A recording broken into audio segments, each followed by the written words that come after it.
items that are in this area that are out there now. It's quite a significant progression from when we first arrived to see items were in front of this white vehicle at the time. Now they're expanding out towards the front entry of the home. Same similar picture just from today.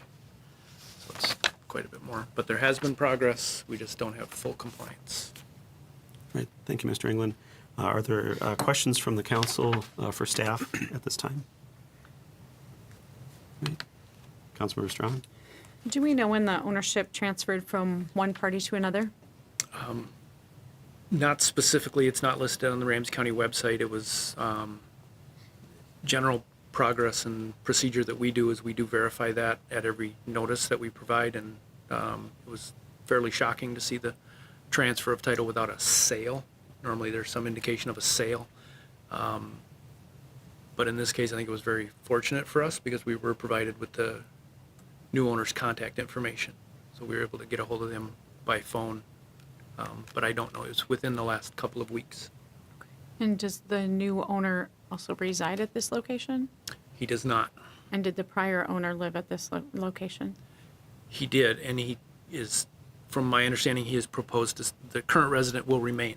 It Okay. is a family member sale or transfer. Thank you. Right. Do we have a representative of the property here this evening that wishes to speak? It does not appear to be the case. Do we have anybody from the public who might wish to speak to this particular case before the council this evening? Once again, the council is being asked to authorize staff or a third party to abate the nuisance on this property, which would be basically to pick up the junk and debris in the front yard and dispose of it, and then charge the cost back to the property owner. If the property owner does not pay the costs through the normal billing process, those charges can be put on the property tax then for payment. That's the procedure that the city has set up for these types of scenarios. Is there anyone from the public who wishes to speak to this? All right. We'll look to the council then. We've got the requested action. Is there a motion from the council related to this item?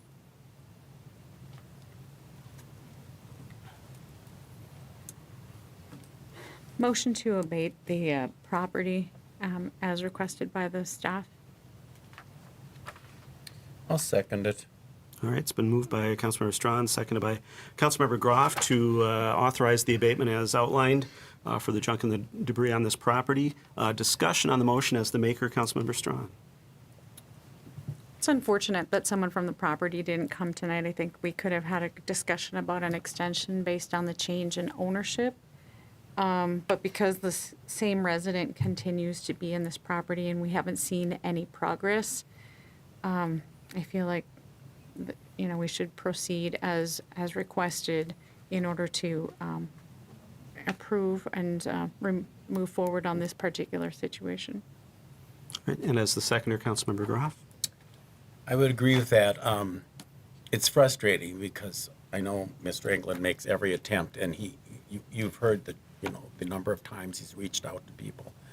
And people have to take this seriously. A month's time, 6 weeks' time, eventually we have to act on these. It affects neighbors, it affects neighborhoods, and we have to have some standards that we live up to. Now, that doesn't mean we wouldn't work with people, and if they do come to the meeting and explain a hardship, we could potentially do that. But with the information we have tonight, I think we need to go forward. All right, other discussion on the motion?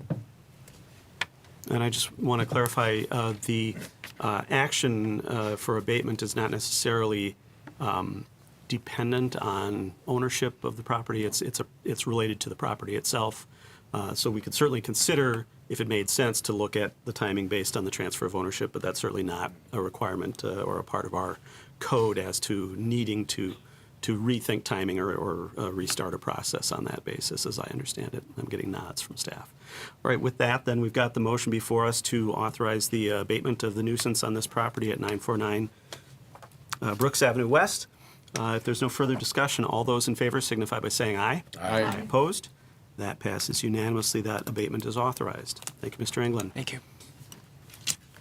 All right, that then brings us to our next item on our agenda this evening under business items, and this is to consider the possibility of closing the Roseville Leaf Recycling Center.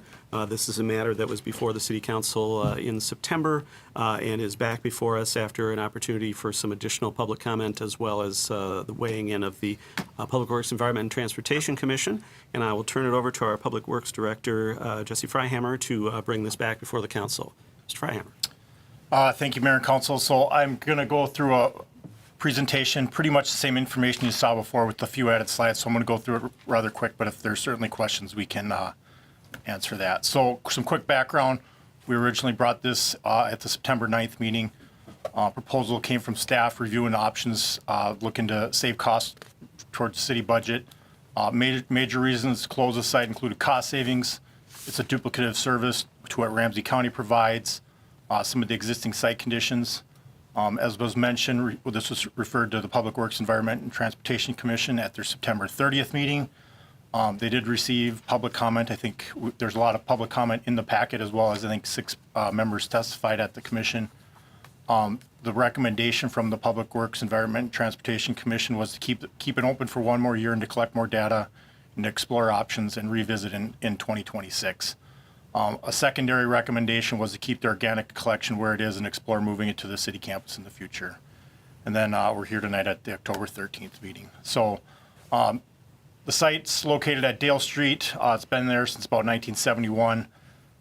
It was formerly staffed, but has not been staffed for at least 10 years. It is just a leaf site, unlike the Ramsey County sites. They're yard waste, so it does get confused from time to time. But typically we open it 4 weeks in the spring, 6 weeks in the fall. It did coincidentally open today. And then we do turn all the leaves collected into compost, which involves compost turning.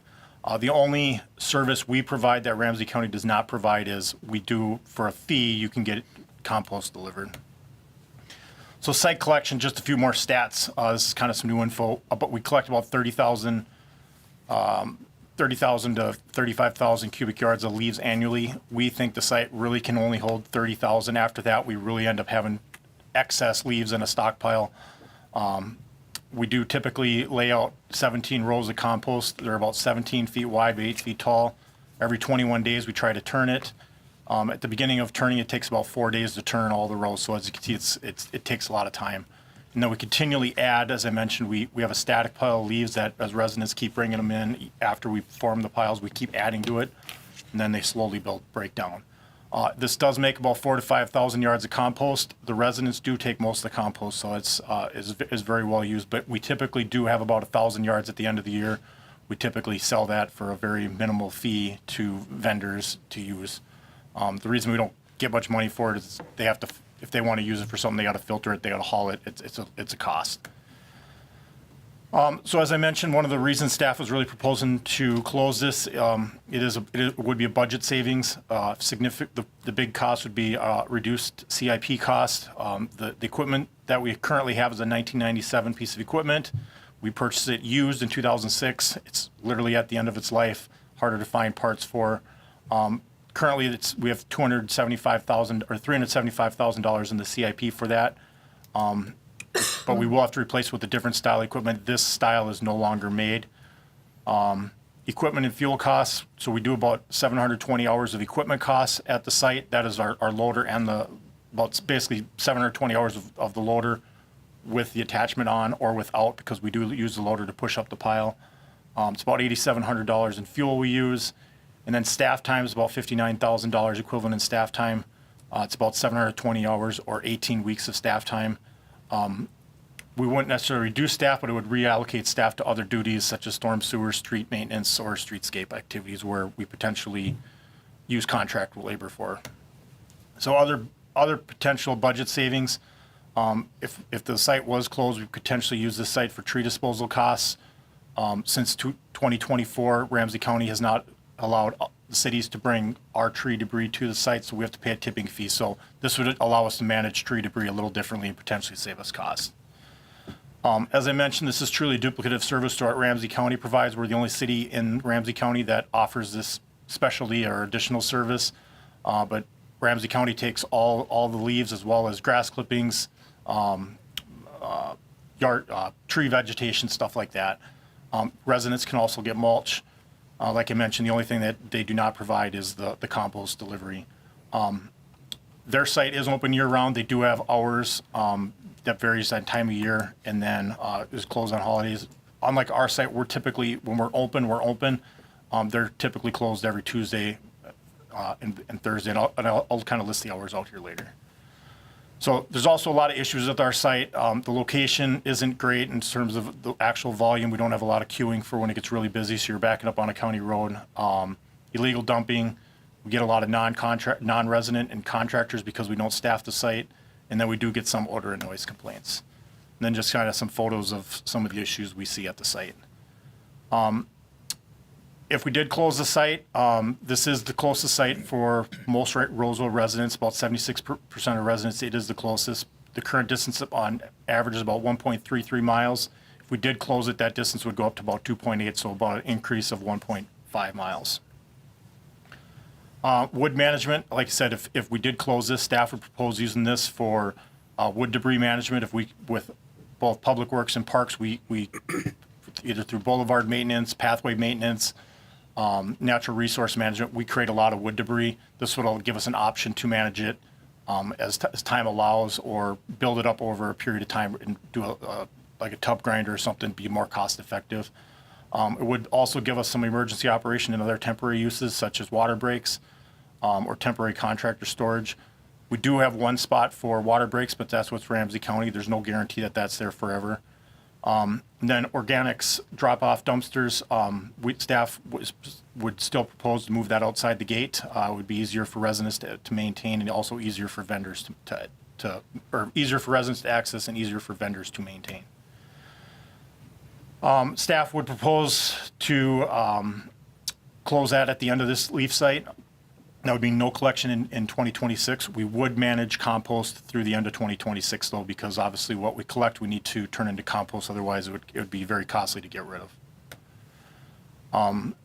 We did do the equity and inclusion toolkit on this. That just kind of noted that there would be a slight increase in burden since residents would need to travel farther, but there would be a cost savings, which does meet some of the goals of the strategic plan. So if the leaf site is decided to stay open, some investments would need to be made. Security for one, we would recommend adding cameras and then closing the walking gate to minimize some of the illegal dumping. And then certainly adding staffing. Now that would be the biggest cost. If you added staffing, that would help eliminate non-resident use as well as contractor use. It would help some of the illegal dumping, people bringing in grass clippings when they're only supposed to be bringing leaves.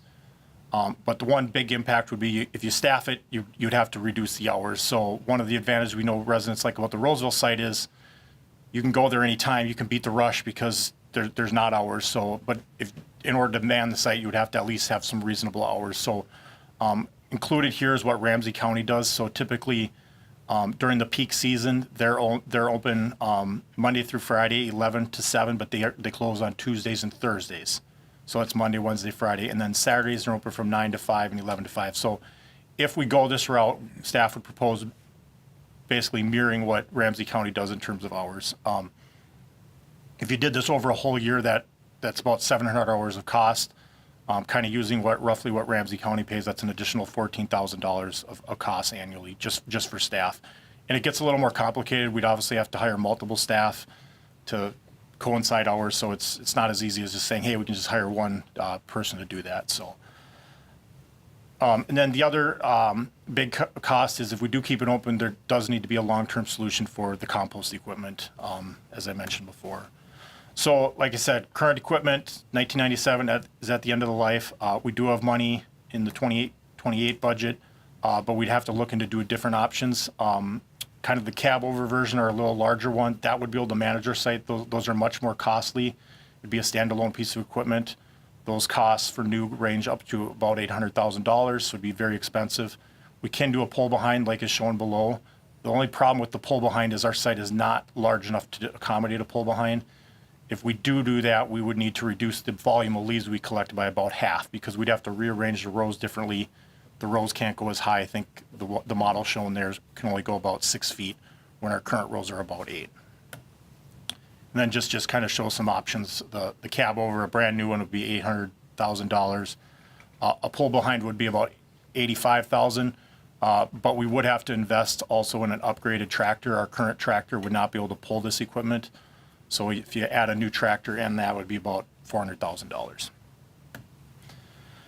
And then organics, we did a little more analysis. If we did close this site, what would be the impact? So currently residents, this is the other site that's new to Roseville is the Environmental Service Center.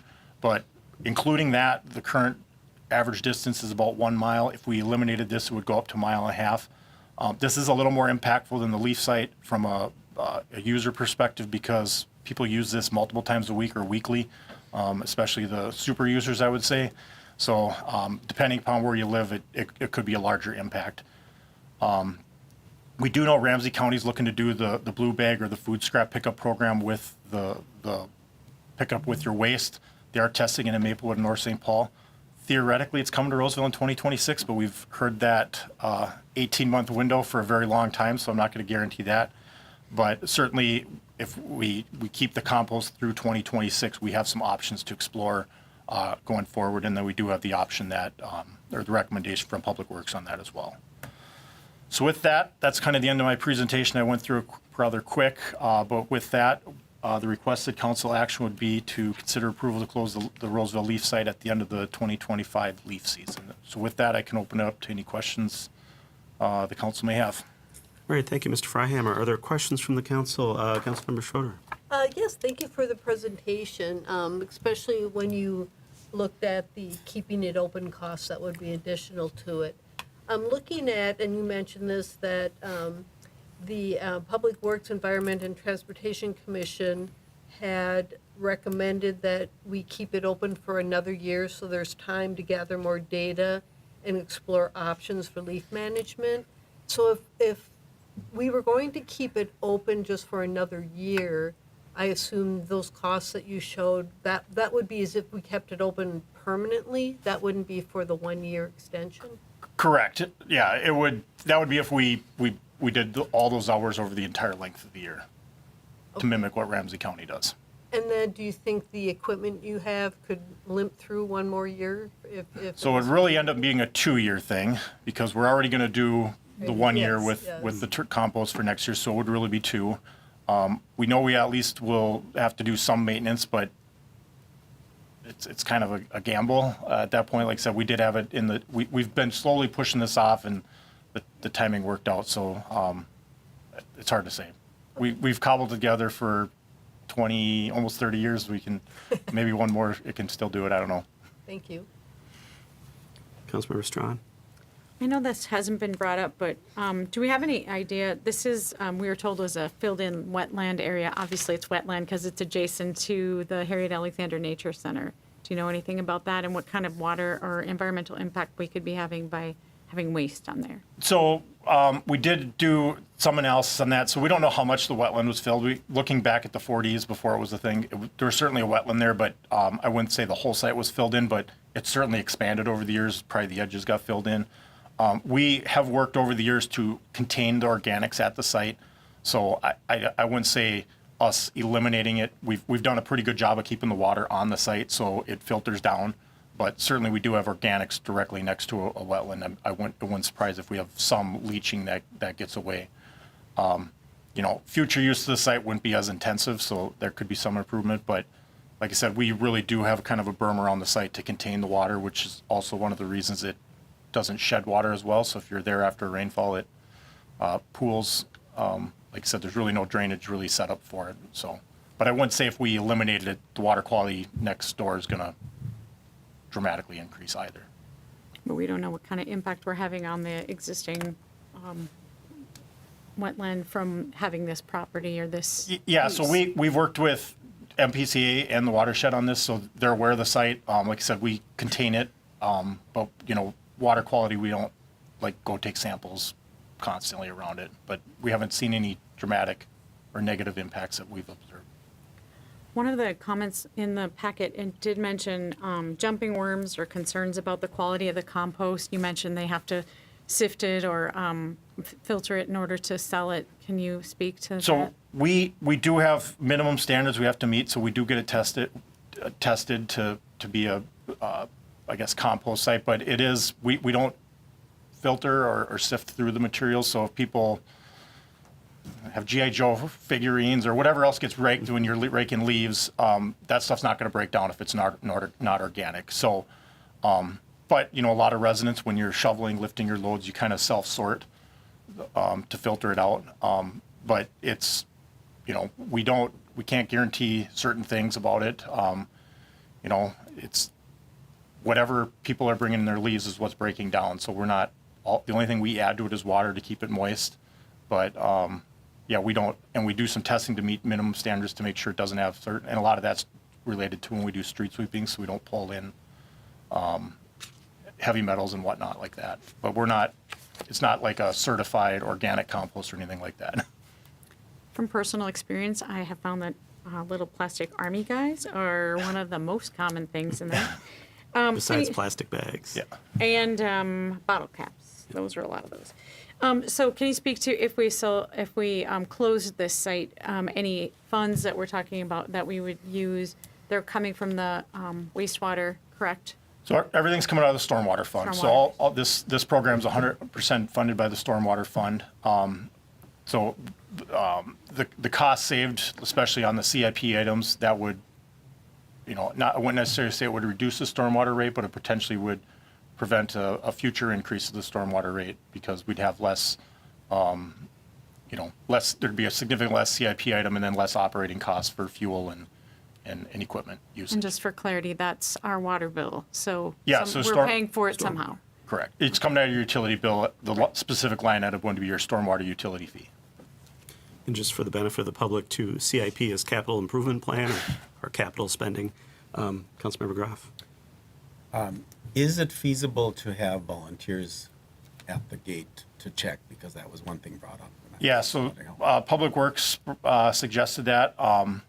Volunteers, I would recommend, that would be a very hard thing to do. You have to have really thick skin and be prepared to tell people, no, you're not allowed there. It's not as easy as just opening the gate and letting people through. To tell people no is really hard, especially when you have contractors or vendors thinking they have the right to be there. So it could certainly be explored, but I do think it would be rather challenging.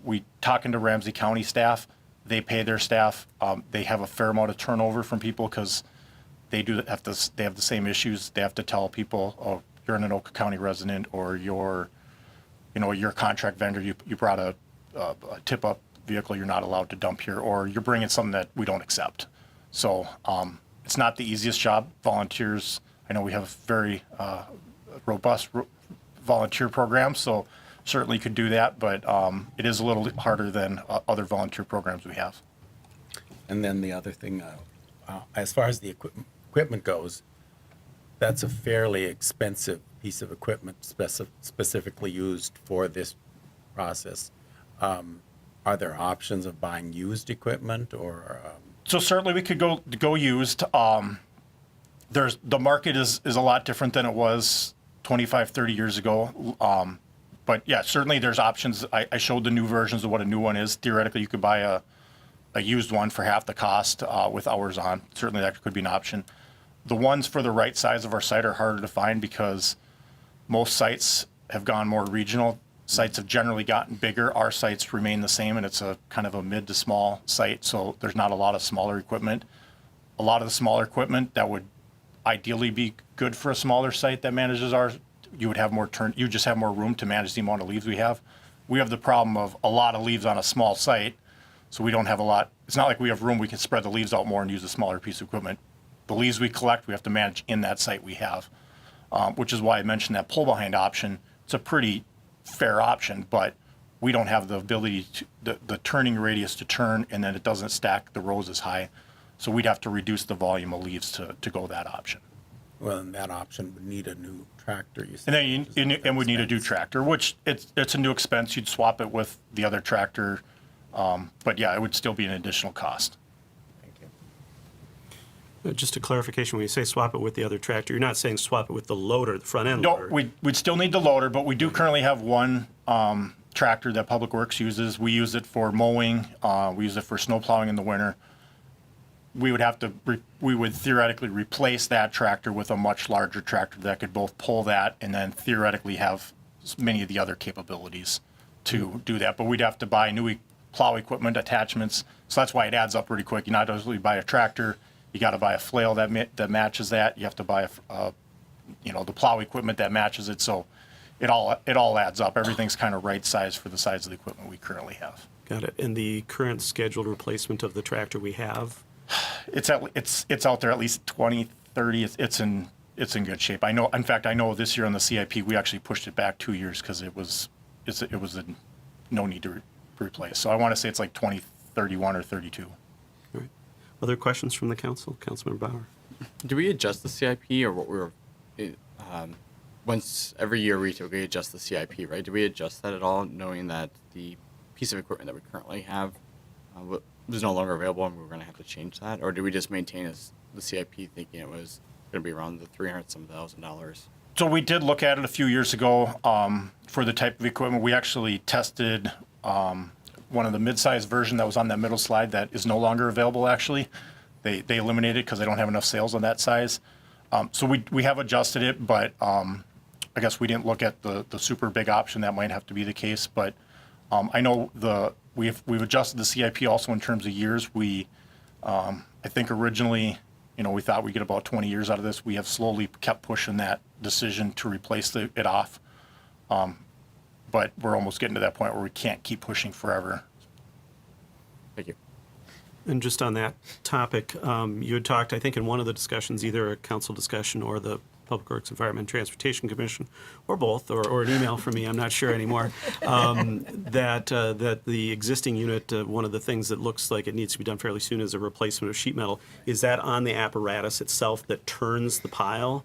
That's Basically, the sheet metal? it's the protection on the outside of the pile, so as it spins, it contains it and builds the rows. So that is going to have to get done very, very shortly. We might even have to do some temporary stuff this year to at least keep it together. Okay. And is that because of wear and It's just corrosion, wear. or- It's just it's when you're spinning stuff, if it hits anything hard, it just slowly damages it and eventually becomes a safety hazard. So you gotta, and the rows won't stack properly. So Got it. we've done that numerous times. I don't want to say how many times, but that's been an ongoing thing. It's just when it's turning, it's just very mechanical. So it just wears out. Right. And we have the capability to do that sheet metal work. Yeah, if we did that, most likely we would do in-house to do that with our mechanics. Got it. Okay.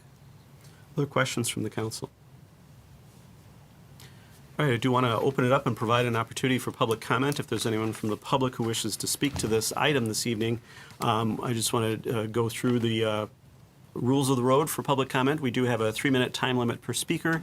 I try to enforce that generously and gently. You can say a lot in 3 minutes. Direct all questions or comments to the council. If we can't answer a question, we may have to follow up, and we generally collect all of the questions that might be asked and then answer those at the end of the comment period. We do ask that you begin your comment or question with your name and either your street or address for the record. And with that, I think that's, and everybody gets one shot at the comment per agenda item. With that, we'll recognize our first speaker. Welcome. Hi, Roger Hess, Wagner Place. First, I think what you should do is limit the number of hours, start charging a tiny fee when people bring like a pickup truck load or so many bags or whatever. Just have some small fee and then hire a part-time person just to do that for those hours that it's open. And as far as equipment goes, it seems like what you have now is the right size and works perfectly. Just needs to have a total refurbishing of it. Whether it needs a new engine on it, needs some new gears to be machined because you can't get the gears anywhere, but you could machine new ones. I'm guessing for, I don't know what, but you think for under $100,000 or $200,000, you could easily make the thing like brand new again, and then it would last many years, and it'd still be, you'd have the exact right size that you have. And my only question that I'd have I'd like to ask is, I'm wondering, are there any, because Public Works puts so many hours into this, are there any non-leaf things that aren't getting done because they're spending time on the leaf piles? and thank you. All right, thank you for your comments and question. Any other members of the public who wish to speak to this item? Thank you for the forum. 2 minutes. I've got a three, lot I could talk about the presentation, introduce but yourself by I think the listening? thing that, Can you let us know what your name is? sorry, John Hughes, I live on Heinel Drive, so within 2 or 3 miles of here. And we've loved the compost pile for 35 years. It's saved us every year. We make maybe 5 to 6 trips a day. We don't have means by which to move a lot of leaves at a time. So I and my wife makes several trips a day. The thing that concerns me most is I think the impact on us and others is highly minimized. You're talking 1.49 miles average increase. Ours is, I believe, round trip, I think I figured on using the same criteria, is 14 miles for one trip. It's not an alternative for us. It's a showstopper. We can't make 14 miles 5 times. From City Hall, it's 11 miles. So where this 1.49 for the average person to go, I don't know where it is. If you look at your map, our recycling is about right in the center of the 3 that's comparable. And when you look at distances, like I say, I think it minimizes it. The only other thing I would want to say is that I think the process has kind of left out the public. I don't know how a person would know about this meeting tonight. I have no idea. We had a friend that knew a friend that knew a council member. Not in our quarterly reports we get. Nothing would mention it. No posting down at the site. You know how full this thing would be if you would have posted something that says on October 13, we're going to decide the future? They'd be out the door if people saw. We don't know. Nobody knew it. There is no transparency. You don't know who the people are that come. You don't know where they came from. You don't know how many trips they made. There's just no information. And like I said, we have treasured this site for years, as have our neighbors, virtually every one. And like I say, I think you need more public input and thought. And as far as the finances, it just doesn't bother me. I'm a nonprofit guy, finance guy for 50 years.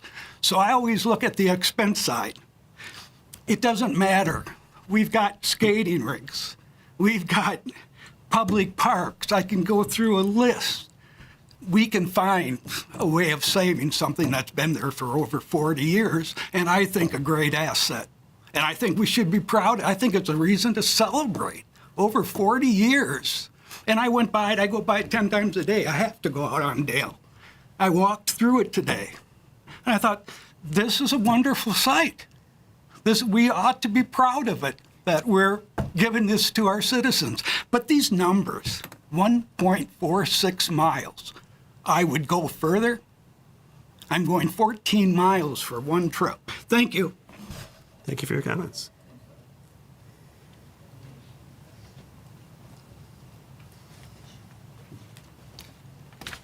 Good evening. Welcome. Richard Carlin, 693 Heinel.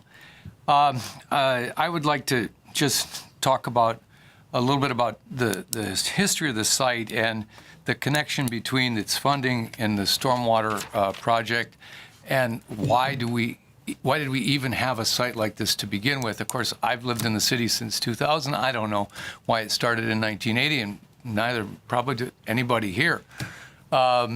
But I would surmise that since it's part of the stormwater budget, it was a way to control what problem leaves cause.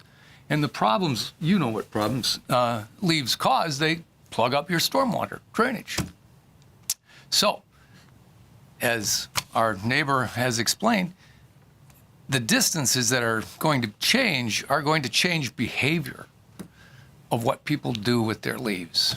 The really disciplined and civic-minded people will still find a way to manage them responsibly. The rest of them are going to rake them into the street and let them fill up your stormwater drainage pathways. this city is a beautiful city full of trees. I suspect that it started in the 1980s, along with the program to collect the leaves. We had the big Hoover sucker, my wife calls it, machine that came around that managed those. And again, why was that the case? Well, probably to manage the subsequent problem of the leaves in the storm drains. So, I mean, just as our school representative, our principal said, you know, infrastructure, you don't notice it until it's gone. And that's what we're talking about here. We're talking about taking away infrastructure. And then finally, to the costs. I mean, I appreciate the work that our Director of Public Works has put together explaining it, but it's one-sided. I mean, yes, if you pay full price for a brand new machine, it's $800,000. But the current machine is in service almost 30 years, it was bought used. Amortize that over 30 years, guys. It's $20,000 a year to your budget. Tell me the city of Roseville can't afford that. I think that being a little bit short-sighted, and I'm not sure what the big driver is to get rid of it, other than the fact that some people are upset that some people from Roseville dump their leaves here. Well, who cares? Who really cares? If the site can handle it, why spend the money for policing other than maybe a camera to catch the dumpers of a piano? I mean, you're not going to stop that. They dump it on the side of the road somewhere else, and you still have to take care of it as a city. So, you know, the reality is you can post and then do intermittent enforcement. You don't have to spend the same kind of money for continuous management and control. Like you say, it's a stressful thing for whoever's standing there to control the access. You know, anyway, those are some of the things that I think that really have not been addressed in the discussion. And at least my rough calculations, you know, this is a $120,000 a year item to the budget, even with all the things he's talking about, if you amortize the costs over the life of the equipment. Because the equipment's the big cost. And so You're actually about 3 minutes and 40 seconds, so All right. if you can finish your thought. well, I think I've got it all covered. All right. And again, I just think it's the wrong incentive for the community, and it's going to cause less beauty to this city and more trouble for your storm sewer drainage cleaning equipment, and you'll spend the same amount of money just cleaning the storm sewers. Thank you. Is there anyone else who wishes to speak to this item?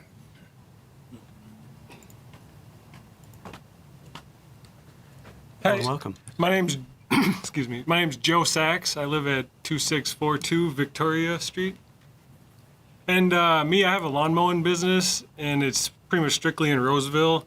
And I do offer leaf curbside cleanup. I do full cleanups for my customers, but I offer curbside where you rake them, I take them, and I got dozens of Roseville residents that called me, like especially since you guys, Roseville, quit sucking them up for the residents. And a lot of them are like elderly and senior citizens, and they kind of rely on me to get rid of the stuff for them. If it's not the full cleanup, at least taking it to the compost. And I don't know, I always thought like that kind of made Roseville one of the superior cities because it offered a service like that and made it easy for the residents to get rid of stuff close by. And for me, like I keep the prices pretty low. It's like 50 to $100 on the high side for like a ton of leaves. And if they close the Roseville compost, I'm gonna have to drive like to St. Paul, and they charge like that much alone just to dump it. So the cost for everything for Roseville residents, for me to take them away would be double, if not more. And I just see the taxes going up every year for like property tax and all that. And I just think like the cost for the compost is pretty minimal compared to a lot of the other stuff that's being spent on. And that's it. Thanks. Thank you for your comments. Is there anyone else from the public who wishes to speak to this item at this time? All right. We'll go ahead and close the opportunity for public comment then and return to council consideration of this matter. I would like to actually move that we postpone this to make the decision in 2026 based on the, our commission had recommended, and that I'm getting a lot of here and emails and calls that people felt that they didn't get an opportunity to talk more about this. And it seems like there's still some unanswered questions and information that our commission and others are looking for. So it seems like putting this off another year would give that enough time to happen, and then we could post things and get people's input.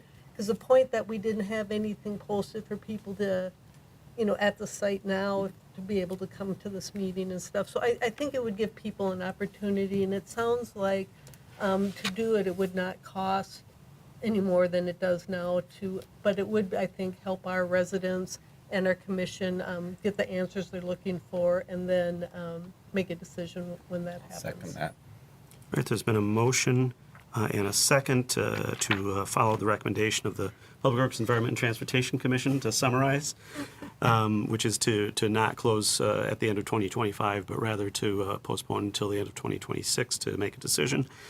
Discussion of the motion. As the maker of the motion, anything else to add? I think I said plenty. Okay. As the seconder, Councilmember Groff? Well, I would agree with that. I think there's questions out there that we've talked about some of them tonight, but as Mr. Sachs mentioned, a lot of people are elderly, and we certainly don't want to burden them more, double their costs. So I think there are questions out there that would help us to get more information.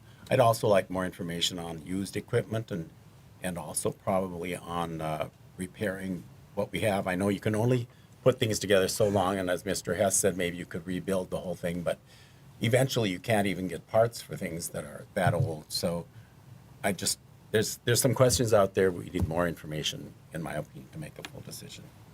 Right, other discussion on the motion? Councilmember Strawn? I'd like to check in with Mr. Freihammer. Was Mr. Sachs' use of the recycle or the leaf plant part of our expected use for this particular facility? It is not. It is not. So this is supposed to be for individual residential property owners and not for contractors. Yeah, and like I said, we don't really have any way of enforcing that. So we don't check IDs. The way the county enforces it is you have to present ID, and or they don't allow contractor dumping. So I don't know what sort of equipment is being used, but that's the other way they enforce it. Because obviously contractors can live within Ramsey County, but commercial equipment is prohibited at Ramsey County sites.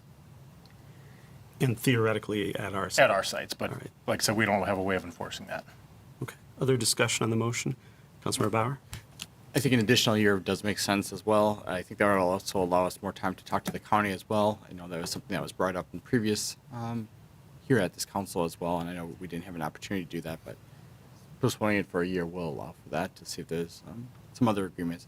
I know it not being available on closed Tuesdays and Thursdays is one of those things, the hours. We've heard that being a difficulty with the county as well. Certainly. In fact, one of the things I was thinking about is maybe there's actually a benefit to us being open on Tuesdays and Thursdays and not perhaps on other days, Yeah, I was thinking the same. just from that point of view. But those are all things that we could theoretically think more about and figure out during an additional year of consideration. And I have to say that I still have some healthy skepticism about sort of I guess I'll knock on wood as far as the life of the existing unit and how long we can keep that running. I think there are probably, if we have some time, we've got some opportunities to potentially research some used equipment. I know that particular one, the right size unit that was looked at a few years ago, may still be available in the used marketplace. And if we have some time and are willing to invest a little bit in that research, we may find that that's something we could look at as well, because what I don't think was mentioned this evening is that right size unit would still be able to be run with our front end loader as opposed to having to use a tractor. And I believe that would work with our existing layout, as I seem to recall, assuming it's available. Yeah, I'd have to double check. I guess I didn't go down that rabbit hole since it didn't seem available anymore. Sure. But anyway, those are the types of things that I think having some time would potentially give us an opportunity to answer. But I also want to be realistic in the sense that if the existing turning equipment, breaks down in a catastrophic way, this fall, we may have our answer already. So that's a reality of this process. I also want to note that I know there was a lot on the social media side of things talking about, well, the reason the city wants to close this is because it's an excellent place to put in, a bunch of new apartments. And I think, as was discussed, this is a wetland area where I'm not sure it's terribly suitable for building, and I don't think that there's any expectation that the city has any time in the near future, or let alone in the longer future, to do any kind of development on that site, just because of the condition of the site and the location and what it is or what it was. So I think that's part of the reality, but there absolutely is no plan on the part of the city to do any kind of development on that site, other than using the site for some slightly different purposes, as was outlined by Mr. Freihammer. Councilmember Strawn. I want to add too, although most of the people that we've heard from in person have been in support of keeping this, of course, there are people who are quite opposed to the keeping of it. And I have seen on social media a lot of dismissal and diminishment. Well, you came in later, it doesn't matter what you think. And I think it's important that we listen to both sides of this situation. I don't know what the expectation was of someone who maybe lived nearby, but I think we have to make sure that we aren't just listening to the loudest people who are the most mobile. And the other piece I want to make sure is if someone is really in this for, there are other ways to get rid of leaves. You can have the the yard waste pickup at your house, and they come every week, and it comes right to your door, and so that is an option. So that's not the only way to have them not in. You can also compost at home, or you can just have them ground up and go back into your yard. So that's not the only way that they stay out of the. Obviously, it's one of many, but I just think it's really important that people kind of look at the whole picture. And I agree that we do need to make sure that if we have an immediate stop, and I guess I wanted to ask Mr. Freihammer, when does this site open in the spring, and what is the most common usage at that time? So we typically open in the spring once the snow melts, so it really depends, and we just go 4 weeks because that's typically when people are cleaning their yards up, but it's only leaves. So we also try to close it before people start to mow. So like I said, if the grass grows really, really quick, we'll close it, because as soon as if we keep it open a week after everyone mows that first weekend, we will see grass. So. All right, if there's no further discussion, we've got the motion before us to follow the recommendation of the Public Works, Environment, and Transportation Commission and keep the facility open for one more year to consider more information. And with that, if there's no further discussion, all those in favor signify by saying aye. Aye. Opposed? Nay. That passes 4-1. Councilmember Strawn in opposition. I do want to note, too, that I believe, if I understand the motion correctly, the motion was not to add security measures or add additional staffing. It was strictly to continue business as usual. Yes. Just to make sure, now that we've voted, everybody was clear on what they were voting for. Certainly, if somebody wished to make a motion at this point to amend the action we just took, because we're still at the same meeting, there is an opportunity to do that. But just want to make sure, from the council perspective, we all understood what we were voting on. All right? And the staff understood as well, because those are the folks that are going to have to do it, right? So it's business as usual for one more year, as well as gathering some of the additional information. I do want to note a couple of things just for the public benefit. So dropping leaves at the Ramsey County sites other than the White Bear Township site, those leaves actually end up getting transported to White Bear Township, as I understand it, that's where they do their composting. So certainly you've got your travel to get to the other sites, and then there's the travel to deliver the leaves to the other site. And then certainly, your hauler that you use for garbage does have yard waste. I'm not 100% sure where those leaves necessarily go or what's done with those, if they're composted or what's exactly done. But it'd be interesting to know more about that too, if folks do know about that, because I fear that could be going, somewhere that's not super environmentally great. So just wanted to know. Councilmember Strawn. Don't they have to, isn't that part of their arrangement to be a hauler within our city, that they indicate where that's going? I can't speak. Yes, it is on the application. Okay. Offhand, I don't recall. Okay. What they say about their. Yeah, but it had the Yard waste. distinction between the waste and the Recycle. and Yard waste. in the Yep. yard waste, that they had 2 locations on that application to indicate where that was going. And just finally on the compost, the last we heard from the county on that was that they're working with the various transfer sites that are used by the haulers for the garbage. The only place that they have all the robots and everything for pulling out the blue bags with the compost is at the facility I think it's in Newport, that's operated by Ramsey and Washington counties. But a number of the haulers in some of these other suburban communities take their trash to transfer stations. I think Roseville goes up to Blaine. And none of those stations, at least at the time the county was presenting to us a year and a half or so ago, were yet modified to have that robotic equipment and the ability to pick out the blue bags.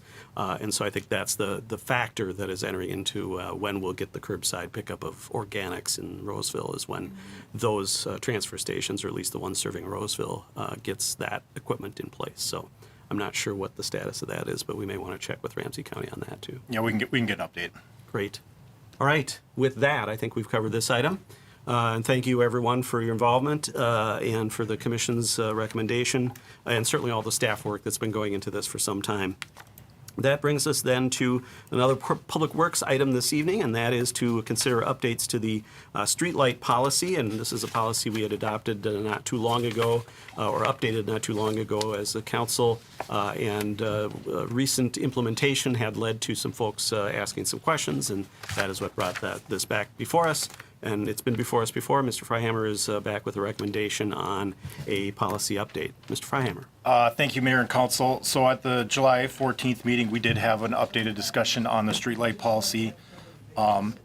During that discussion, we did, staff was kind of directed to collect some more information on 3 sites that we didn't have any information on in terms of how much lighting, and if potentially to modify to the existing lighting policy to include a standard of some sort, instead of just requiring a street light at an intersection. If there was some lighting, say from 36, that was shadowing on there, is that provide adequate light? So Assistant City Engineer Eric Hendrickson went out.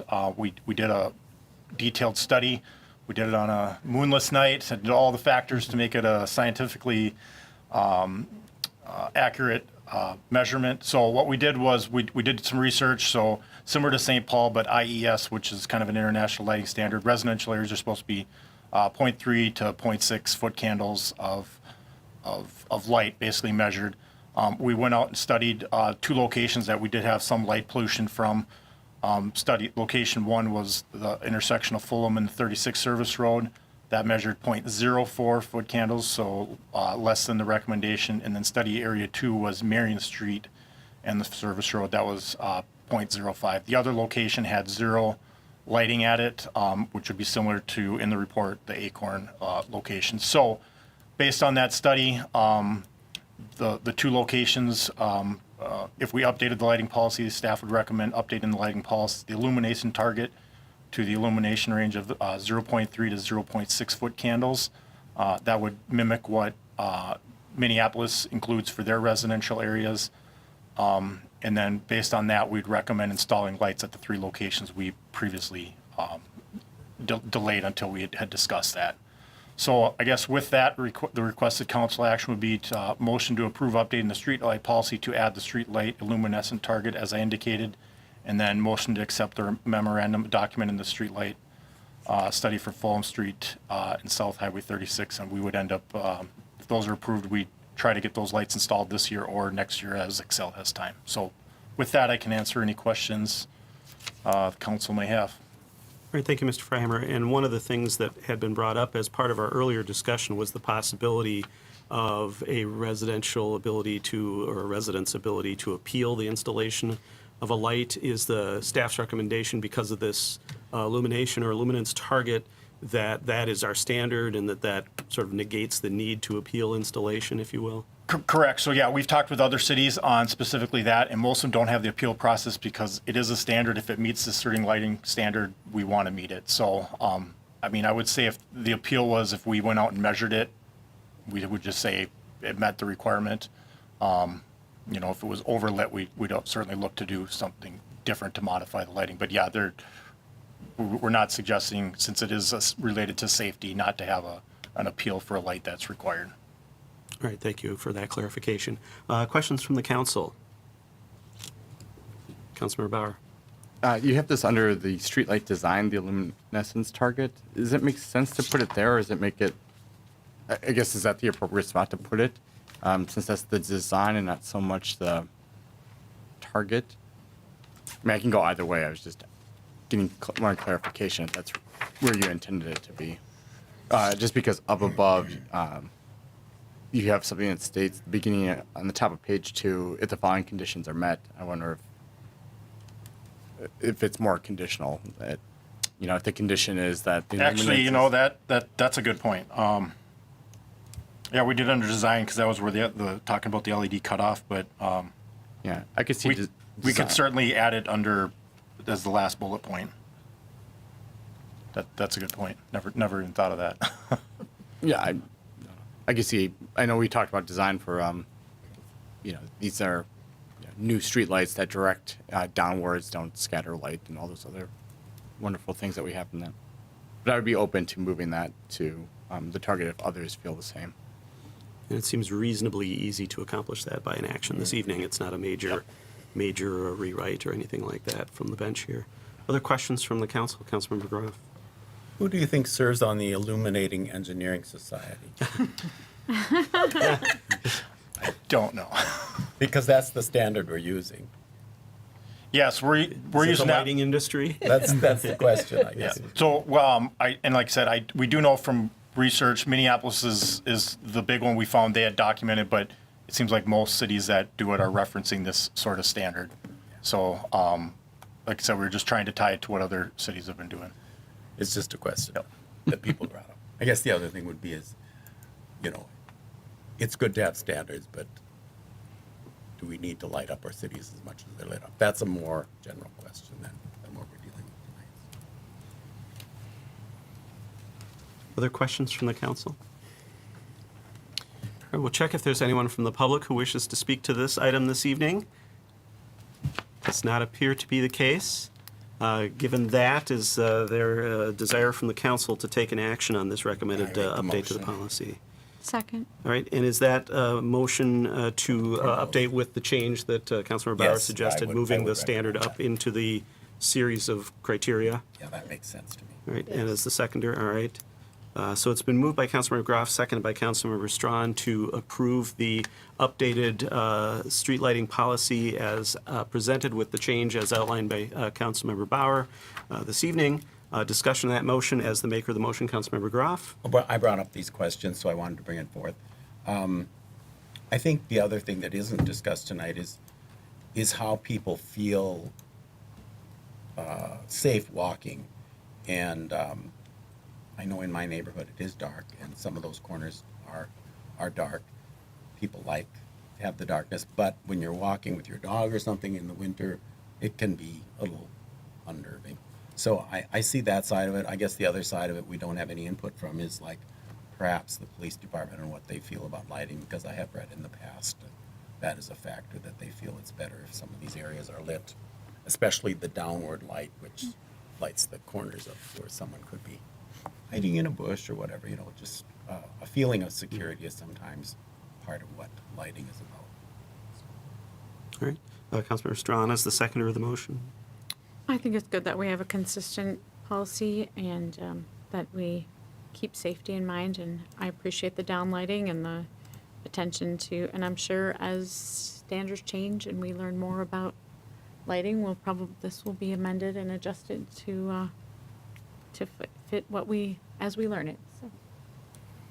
All right, other discussion on the motion? Right, and I would just note that I think, as has been part of previous discussions about street lighting, certainly the primary purpose and the reason for the adoption of the policy is the pedestrian/vehicle safety at intersections. I think that certainly potentially illumination of areas as it relates to crime prevention is sort of a secondary benefit, but not necessarily a primary consideration in terms of looking at street lighting, because certainly we've got a lot of neighborhoods without a lot of street lighting because they don't have a lot of intersections. And without sidewalks. Right, So they have to exactly. walk in the Yep. street. So the intersection safety is the primary concern, especially given the difference in speed and weight and other factors as it relates to a vehicle as opposed to an individual pedestrian. With that, we've got the motion before us. If there's no further discussion, all those in favor signify by saying aye. Aye. Opposed? That passes unanimously. That policy update is approved.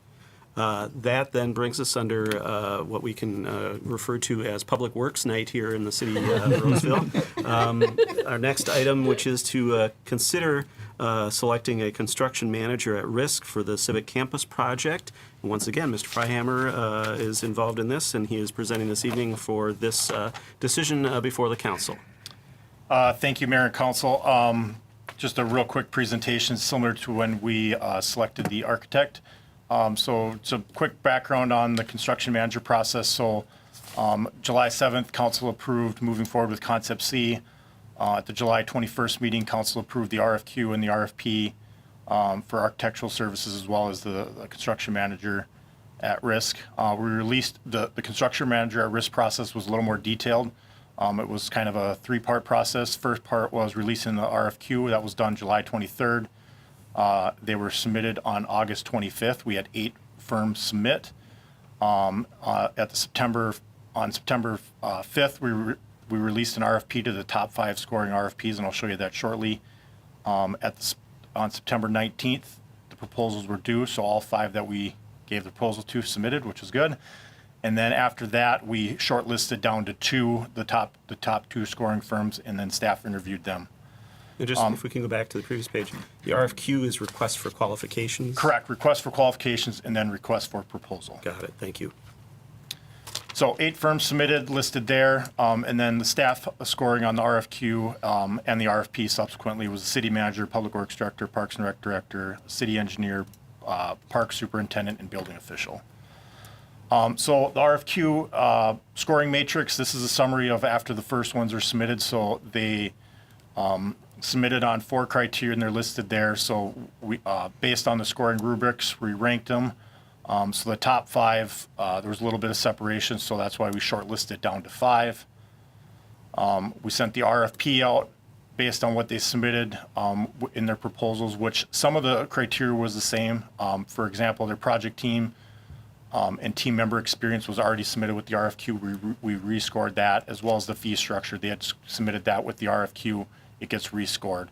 But they gave a little more detail on their project approach and work plan, how they do cost estimating, how they do scheduling, which are very key components of this. So based on that, we scored them. You'll note 3 of them scored 0 on the interview. It was because those 3 were not included in the they didn't score high enough to get an interview. So we only interviewed the top 2 firms, which was Kraus Anderson and RJM Construction. And then based on the interview, we got the final score. So the staff recommendation based out of that was Kraus Anderson. Just another slide that's in there is just kind of a breakdown of the hours. Also break out between licensed passport center costs as well as maintenance operations center costs, since they're funded differently. The overall cost for Kraus Anderson is about $3.6 million, and they're kind of right in the middle. As you can see, we had ranges all the way from a little lower than the $3 million all the way up to $5.8 million in cost. And then same thing, the hours of effort varied from about 9,000 hours up to about 22,000 hours. So based on scoring criteria, as I mentioned, we interviewed 2. We interviewed them on October 1st. And then based on the scores and interviews, staff recommended selecting Kraus Anderson Construction for the construction manager at risk for the Civic Campus Master Project. They've done a lot of construction manager at risk projects, which was key to the committee. Some of the firms only had done like construction manager advisor or other stuff, but since we are proposing this method, certainly want to make sure they're used to doing that method. Done over 40 public works facilities as well as at least 20 licensed center and dance studios. Their project team was definitely very experienced compared to some of the other proposals that we saw. Their project manager and project superintendent, who we will be on site or work day to day over 3 years, have over 10 years of experience. So certainly on a large scale project like this, we want experience. We don't want junior staff on a large project like this. And then certainly Kraus Anderson has been a part of the process a little bit along the way. They worked with the last 2 updates, providing some of the cost estimate.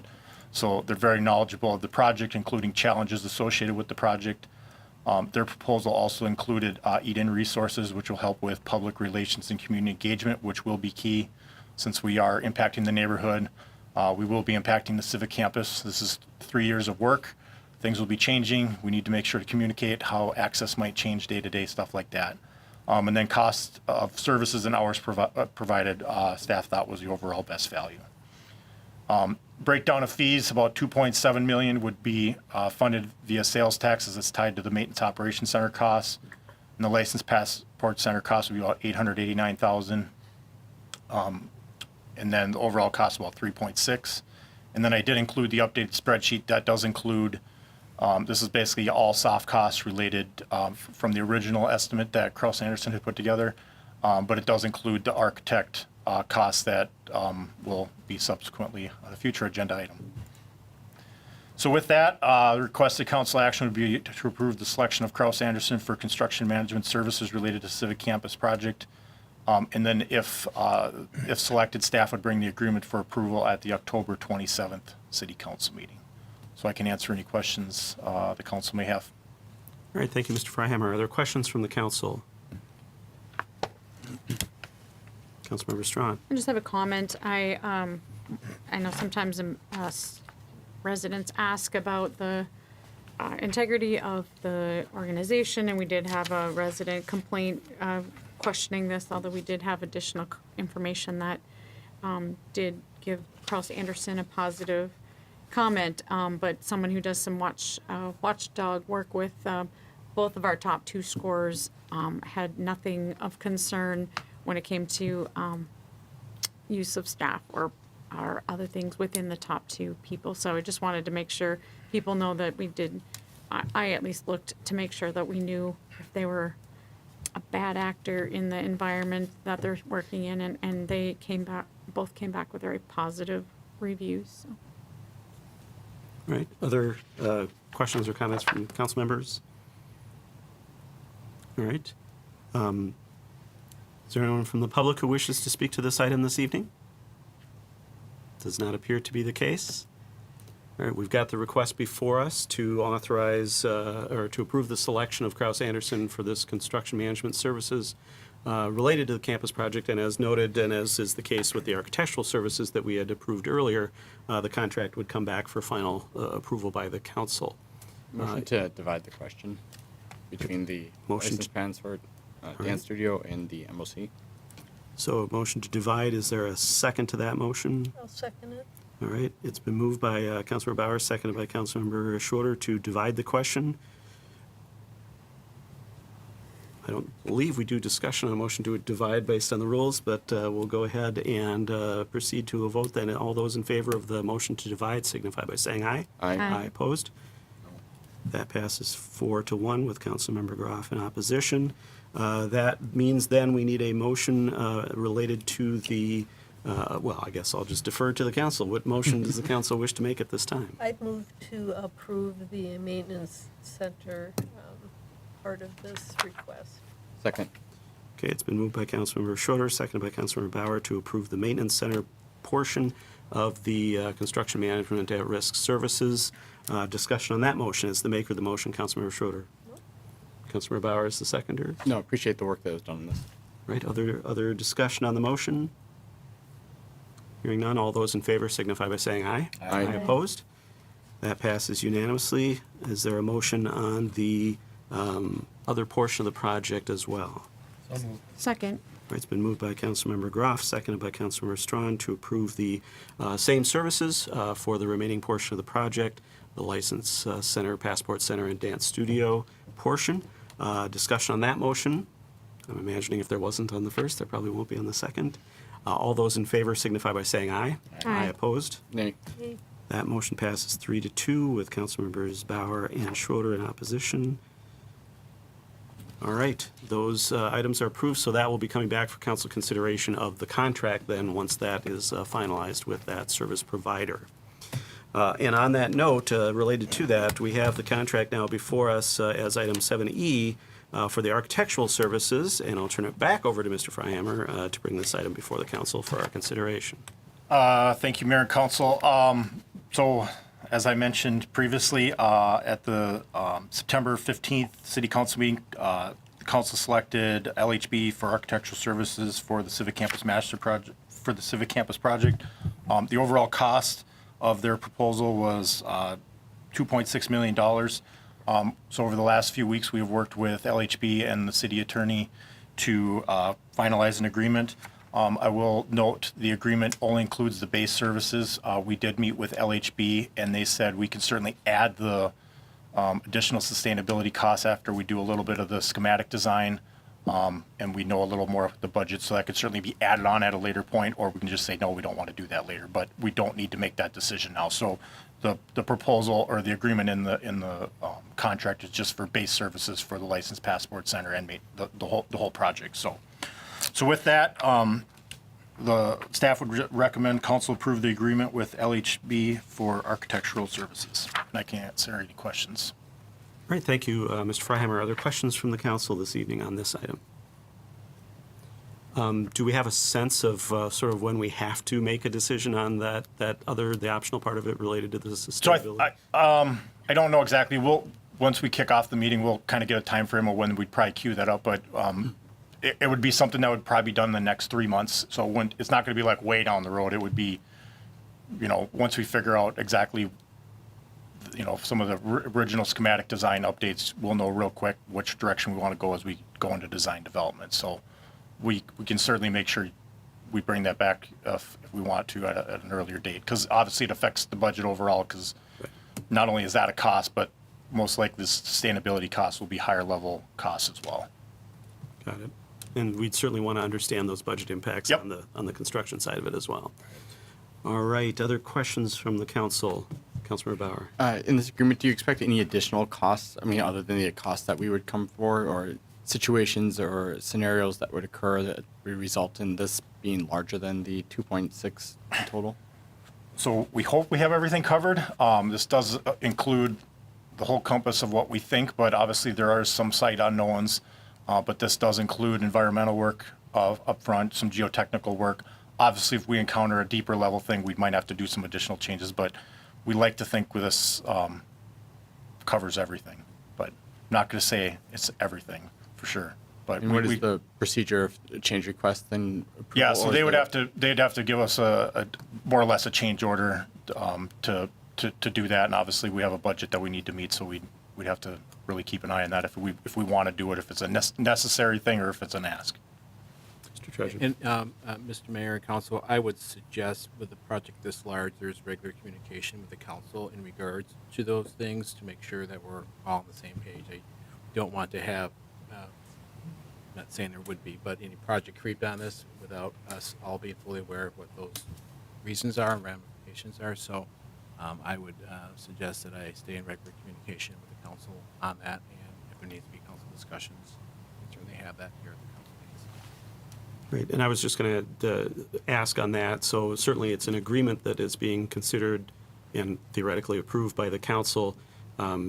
What is the threshold for changes that would come back before the council? Does it involve the spending authority that the city manager already has under city code, or is it some other factor, or is that something you've had a chance to think about or discuss? We haven't had a chance to really think or discuss that. I think probably good to have some type of threshold. I think having remember, this is the design, not the construction. Right. So it's, Right. we're talking maybe different types of dollars here. I would think if you were set to limit anything over $10,000, which is my authority right now, would come to the council at least as information at some point. I think as a routine basis, I would probably just report everything, but certainly above 10,000, we want to have a council awareness of that situation. And probably talking about design elements due to something we found in the field that we were going to have to design something differently. So whether that's a couple $1,000s or $15,000, I think we just want to have transparency as much as possible in this project for you all and for the community as well as we go down the road. And I would say that you don't have to have your final answer on that this evening. If you want to, have some more conversations among staff and the consultant and perhaps the city attorney as well in that regard, that would be very appropriate. And certainly if there's something that you want to bring back to the council for consideration as to what the threshold is and sort of get the buy-in up front on that, that might make sense too. So don't hesitate to do that, I would say, unless there's objection from the council. Doesn't appear to be the case.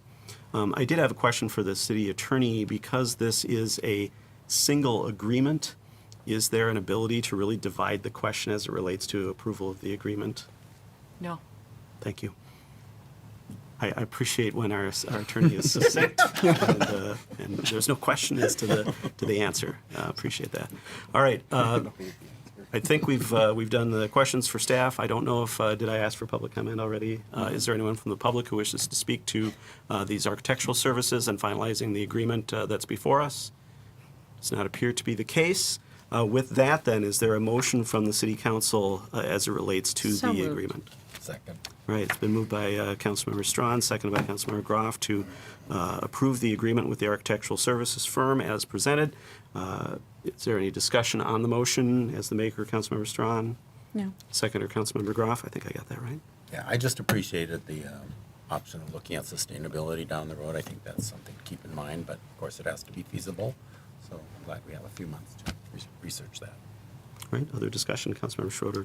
Yes, I would like to make sure in the future that these contracts are split between the two, so there's that opportunity. I know this one is in one, but it would be nice to be able to, because we have to keep them separate from costs. We want to make sure what goes into the sales tax piece and what goes into our actual levy bonding part are very separate. So I think it would make sense to try to have them very separate items in the future.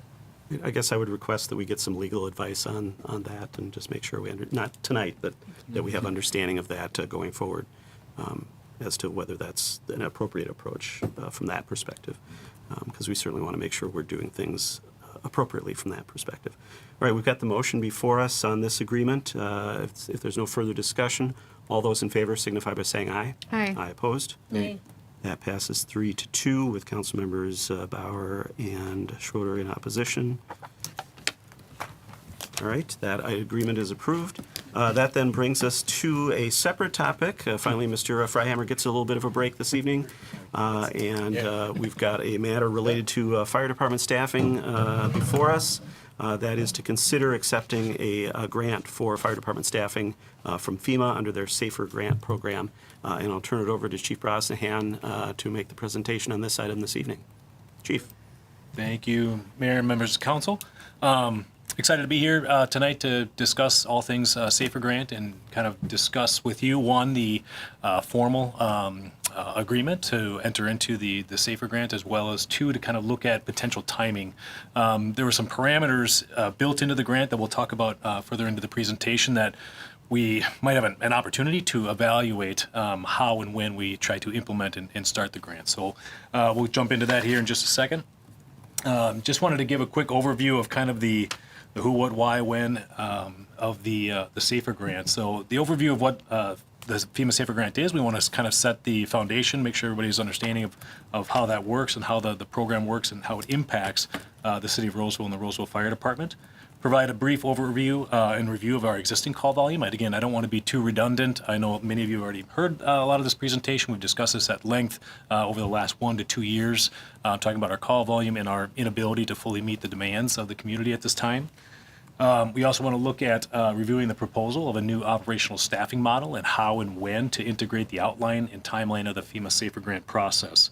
So I'm hoping the easier portion tonight is the kind of the formal acceptance of the grant, but we do have to try and make decisions tonight on when to potentially start that grant process. So a quick background, the SAFER grant, or the Staffing for Adequate Fire and Emergency Response grant, was created in 2003 under the Bush administration. Truly what it is for on that second bullet point is to provide funding directly to frontline firefighters. And so there are no grants that are allowed that are, allow, 5 or 6 different chiefs and a couple of training officers and administrative staff or anything like that. To qualify for the grant, it has to be directly tied to frontline firefighters that are working in a fire truck, in a fire station, responding to emergencies. That's the only way you can truly qualify for the grant. There is a piece of the FEMA Safer Grant that works with more rural agencies as well. They do much more volunteer recruitment, so there is some funding for volunteer recruitment as well as the full-time staffing that we do. It is a highly competitive process. Typically 1 out of 15 to 1 out of every 20 applicants receive a Safer Grant. So we're excited that we've got our second one in the last 6 to 8 years, and so it's an exciting opportunity for us. And a total of $324 million were awarded for fiscal year 2024. In past years, they typically do kind of a rollout where they do maybe 5 to 25 different fire departments over every week for about a month or two. For this year, it was just everything was out there. Every department that was awarded was notified essentially on the same day as we were. And we were a previous recipient of the Safer Grant. Fiscal year 2019, we utilized a Safer Grant to hire and retain 6 full-time firefighters. Those finances were utilized in 2021, 2022, and 2023. The unique piece about the 2019 grant was it did not have a local match. Local match went away in 2019 and through 2023. And now in 2024, this is the first year that the local match is now back on the table, and that's what we'll talk about tonight. Questions so far? Feel free to jump in at any time. So quick catch up for council, and I know you all know this, but we continue to be extremely busy and deal with an ever-growing call volume. We topped out in 2024 with over 7,500 calls. Over our past 6 years, we've averaged a 4 to 10% increase every year over year, almost 40% in 5 years. And we're tracking 4% ahead in 2025 than what we finished in 2024. So again, I don't know when we're going to ever see a plateau in our call volume growth, and we may not, but we want to be in a better position to be able to handle that growth and handle that call volume as we move forward. I foresee us being at or near 8,000 calls for service at the end of 2025. And if not, we definitely will be in 2026 and then into the 8,200, 8,300 by 2027. So we want to be in a better position to better serve the community. Some of the things that we have talked about in time, so this high call volume demand has consequences, qualitative and quantitative consequences, whether that's decreased on-shift training, reduced community outreach, which I hate to do. I hate saying no to community events. We've been incredibly involved in a non-emergent capacity, being super involved with our community. But there's been plenty of events in the last 2 years that we've just had to say no to, or at the last minute we cancel because we're just simply not able to handle it with our current call volume. And so those are things that, with additional staffing, I think we can get a lot better at.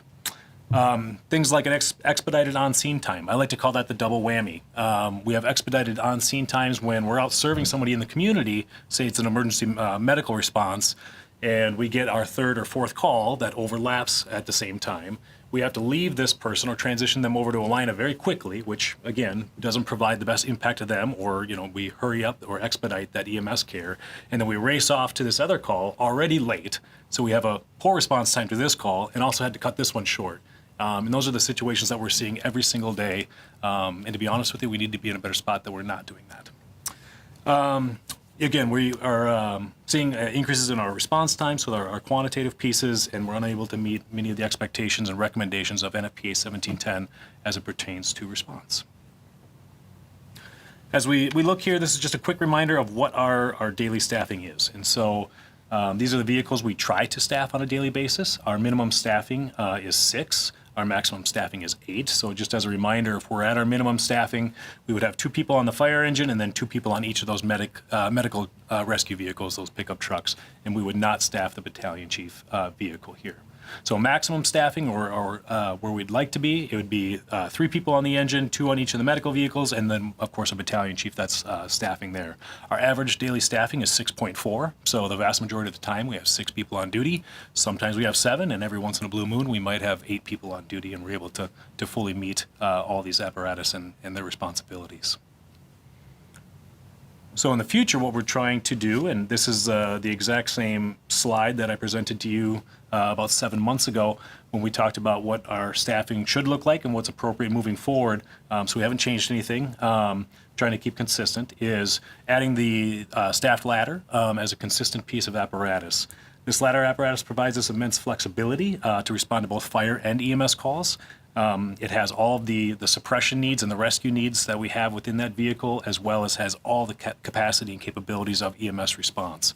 We believe that with this vehicle, we'll see less situations where we are delayed to calls. We also think that it gives us a significant improvement to our fire suppression and fire response capabilities by staffing something like this versus another pickup truck, for an example. Also with this staffing program, it's pretty significant that we'll have a much steadier and more frequently staffed battalion chief vehicle. You probably saw in my previous slide, only about 27% of the time our battalion chief is actually staffing that suburban vehicle, which is pretty significant. When I'm not at the fire station, so outside of essentially 8 to 4:30, our battalion chief is the fire chief of the city. They have to integrate and work with apartment managers, business owners, residents. They're the ones that are supervising the shift. They are the initial incident commanders before myself or my assistant chief or whoever get there. They have a big role to fill, and when they're tied to a fire engine versus being a little bit more of a rover or separate from their crew, it's a huge advantage to our overall organization and how operational and effective we are. So we've had some great meetings with a lot of our stakeholders, and we continue to have meetings with all these stakeholders that are listed here. We've had a huge community engagement plan. I've got flyers here. I've handed these out at every single community event I've possibly gone to. Don't worry, I have one for each of you before I leave here tonight. We've done a full court press on getting out to the community. We've had some great work with the communications team as far as some YouTube videos, getting things in the newsletter, things on different social media sites. So I think that's been very effective for us. I also think that there's some great opportunities to meet with civic groups. We've met with Lions Club, the Rotary, every HOA and co-op in the city has heard our presentation almost for the most part. And so some great support from the community, and I think you've seen it with some of your emails regarding to the city manager's budget and things. I think there's been some people that have shown a lot of support for the fire department. Also like to thank all of you. I think you've shown a lot of support for the fire department through the city manager's presentation for his budget, as well as at the not to exceed. I think there's some very positive discussion of supporting the fire department and police department as well, moving forward with the budgetary process. And so we're happy that we can bring this grant to help reduce some of that tax levy over the next couple of years as we bring on more firefighters. So with that being said, it's kind of the when and the how with the SAFER grant. So we were notified on September 25th that we received the SAFER grant for the amount that we asked for. Right now, we are in that 30-day period of time, which is 30 days of acceptance, which will end on or near October 25th, 2025. From there, or from that point, we'll have a 180-day recruitment period, and that is essentially, as it says there, a default 180-day recruitment period begins when FEMA approves an application for an award under this activity. So that's a period where we cannot tap into our grant yet. That's an opportunity for us to recruit and retain firefighters, get our academy set up, get logistics and operations set up to bring those people on. And so that is projected to be right in the middle of mid to late April 2026. And then from there, in April 2026 is when our 36-month period of performance begins. So that is the entire period of time to which the grant is good, in which we can utilize and draw down from the grant.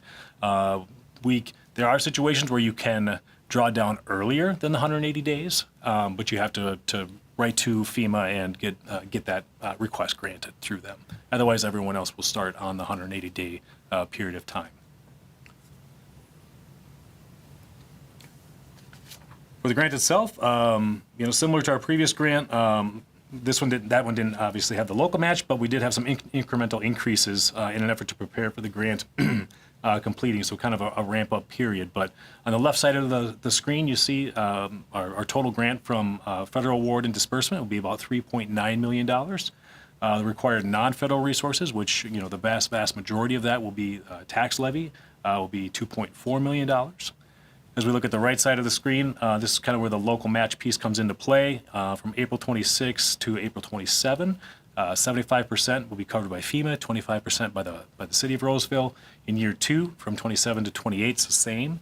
In 2028 to 2029, there's changes where 35% is covered by FEMA, 65% by the city of Roseville, and then from approximately April 2029 and beyond, it's on the tax levy completely and 100% by the city of Roseville.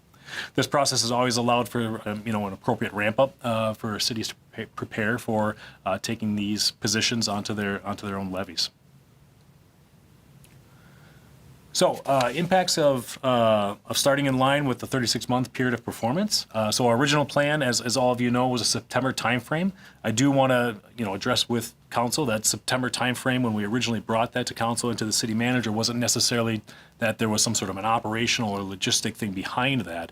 The idea was we needed to find an appropriate timeline to bring on firefighters that did not impact the levy more than we needed to, right? If that makes sense. So originally we talked about a $700,000 cost on the taxpayers' levy to bring on 15 firefighters. I think it's $177,000 under grants.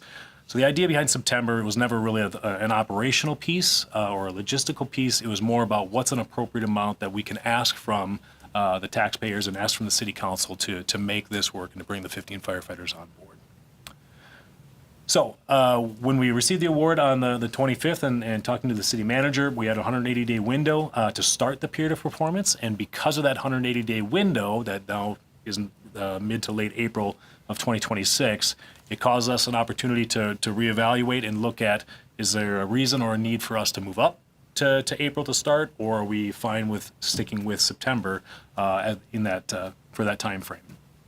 So to move up the start date of the grant to an April timeframe would be an additional $185,000 on the levy or for 2026 total budget. Because I'm a visual person, I've got just a basic crude graph here or table that we'll kind of quick go through, kind of looking at pros and cons of a September timeframe versus an April timeframe. If we were to look at pros of a September timeframe, obviously we have more time to plan and prepare. We have more time to recruit personnel. We have more time to put together some of our logistics, our response plans, incorporating the ladder truck and some of those things that we've talked about. Though I don't think I would have a lot of concerns if we had to recruit and retain 15 firefighters by April of 2026, but September does give us more time. September was also the original time we proposed to the council, so there is something to be said about keeping with that as far as having homeostasis and being consistent. Potential to not use all the grant funds. That's is a big con. When you're starting 4 to 5 months ahead of time, there is potential to leave money on the table. Two big things with that. FEMA does not like funds to be returned, believe it or not. That's actually not a good sign when if they give you $3.9 million, they gave you $3.9 million for a reason, not to send back, $300,000 or whatever it might be at the end of the grant. And also the taxpayers themselves. The taxpayers are going to be paying all of the $2.4 million during the duration of this grant. I think they would have concern if we sent money back.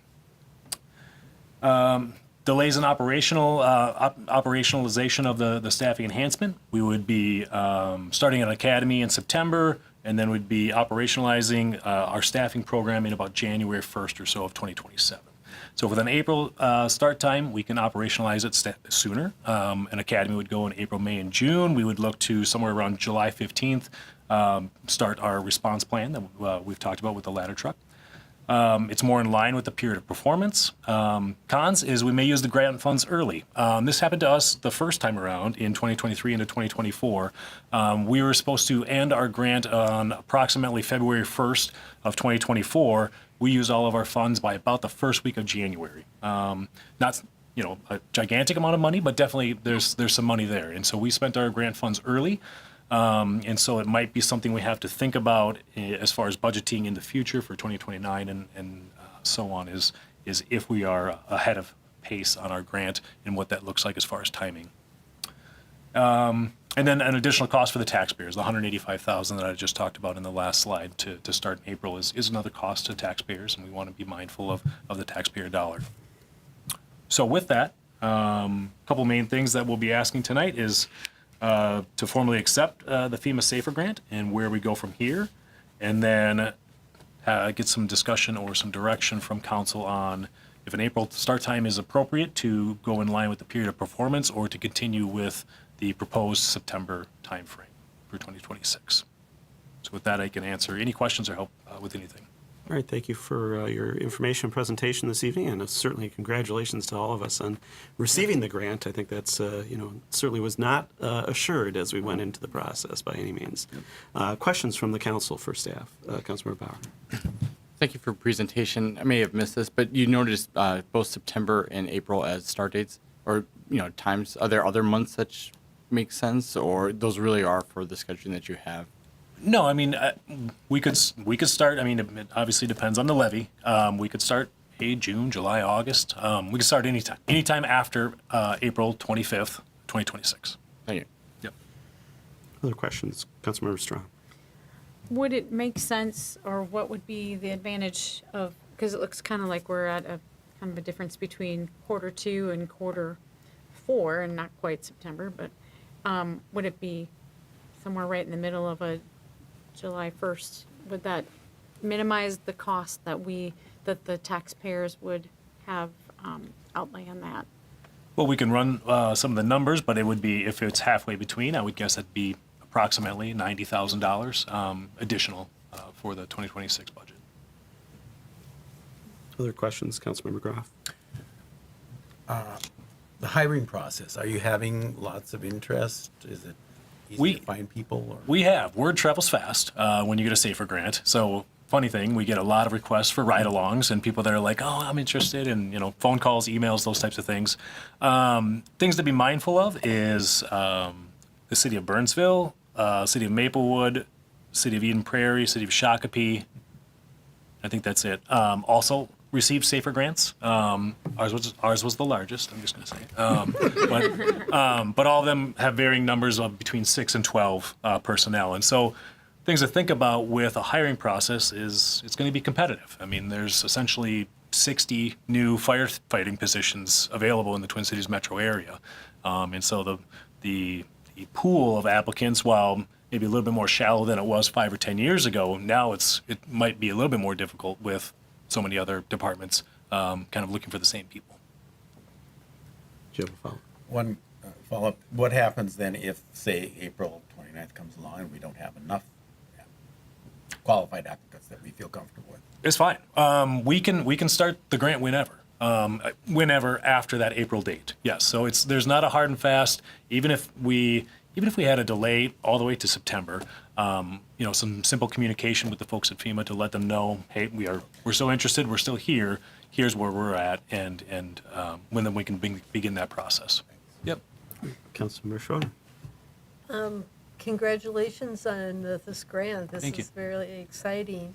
You talked about a number of these other cities that also got the grants, and I'm assuming that's also the April start date for them as well. Yes. Do you have any idea when they're going to start the recruitment process?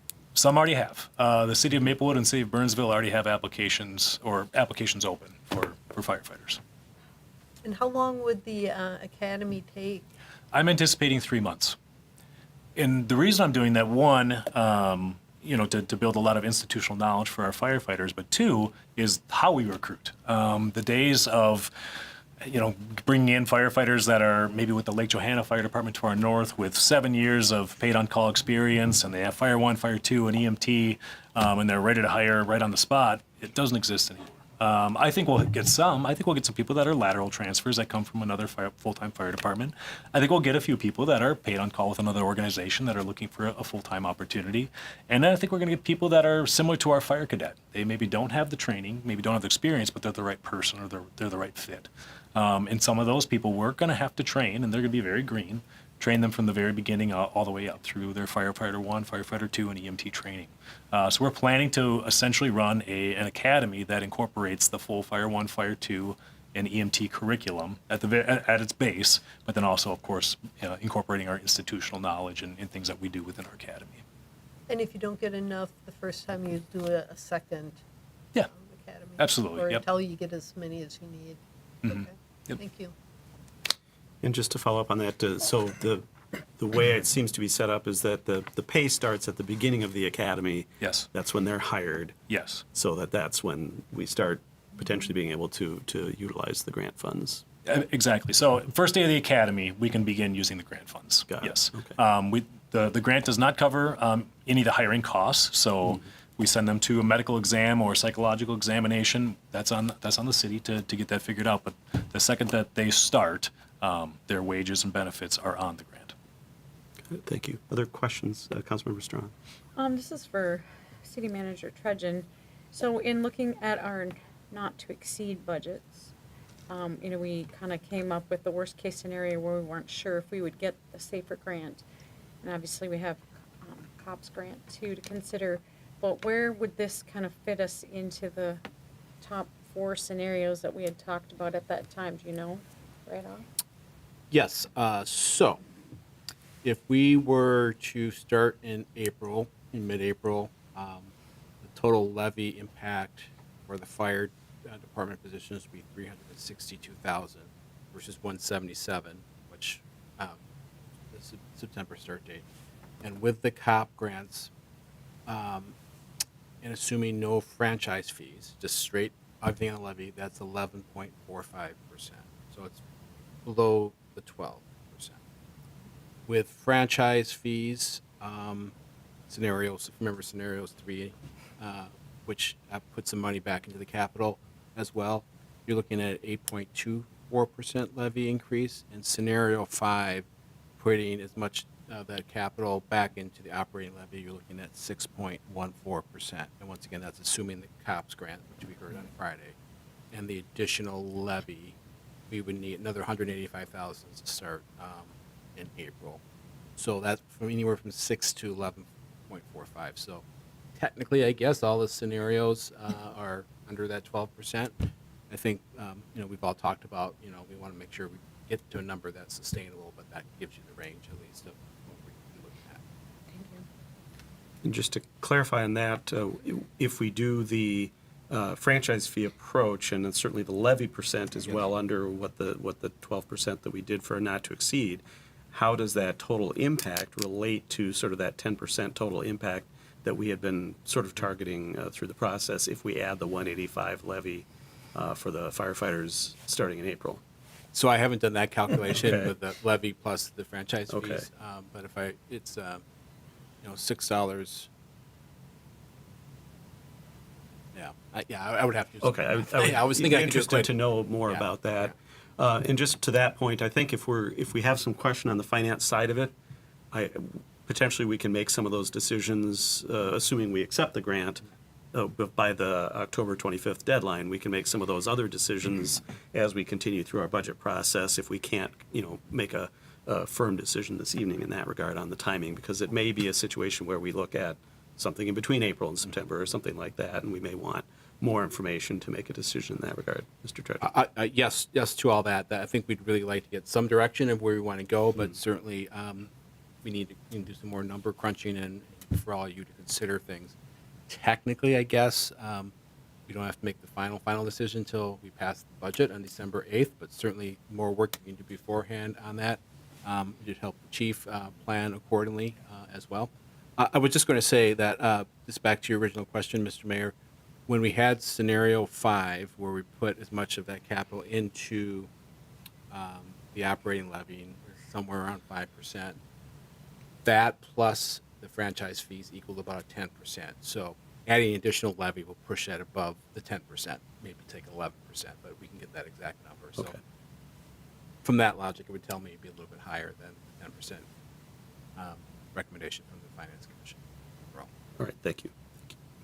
Other questions from council? Otherwise, is there anyone from the public who wishes to speak to this item this evening? I was waiting for some.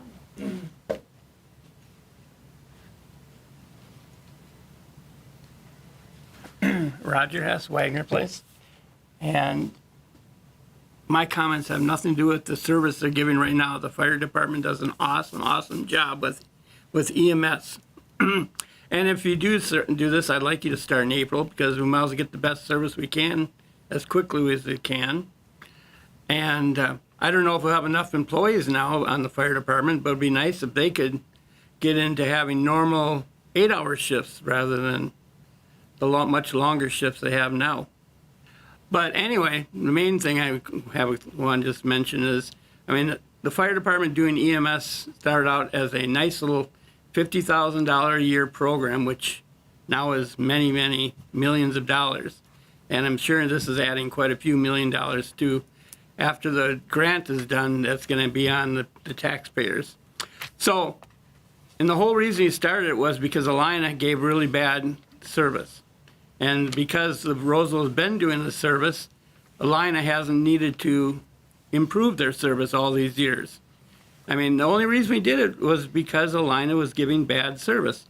So I just keep wondering if it would be cheaper in overall to pay Alina $2 or $3 million a year to improve the service in Roseville rather than adding a lot more employees and things. So I don't know if that's a possibility. Don't know if anyone's ever talked to Alina about it, but it just seems like their cost to run EMS is less than Roseville's since they get insurance money, which Roseville doesn't.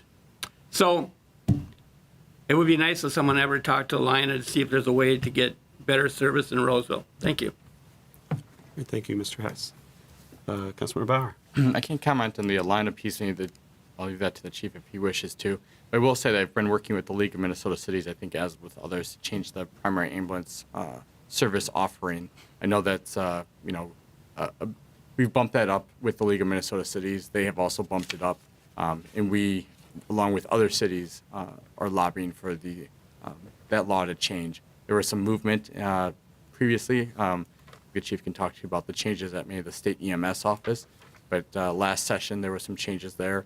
The League of Minnesota Cities is optimistic that there will be other changes. But I agree, looking forward with our EMS costs, our ability to transport, which would then allow us to recover those costs, I think is really the way, it actually is necessary looking forward for us to be able to provide the level of EMS services that our residents want in a sustainable way. And so that's something that I will continue pushing with through the league and through reaching out to individual legislatures, but it's also something that individual residents will be doing. And I think there's some good opportunity with outreach from Roseville residents to reach out to the representatives to get this changed. I think there's some momentum or some movement at the State House for that. Thank you, Councilmember Bauer. Chief, I know that it probably, the easy answer is yes, we've been talking to Alina about improving their service, right?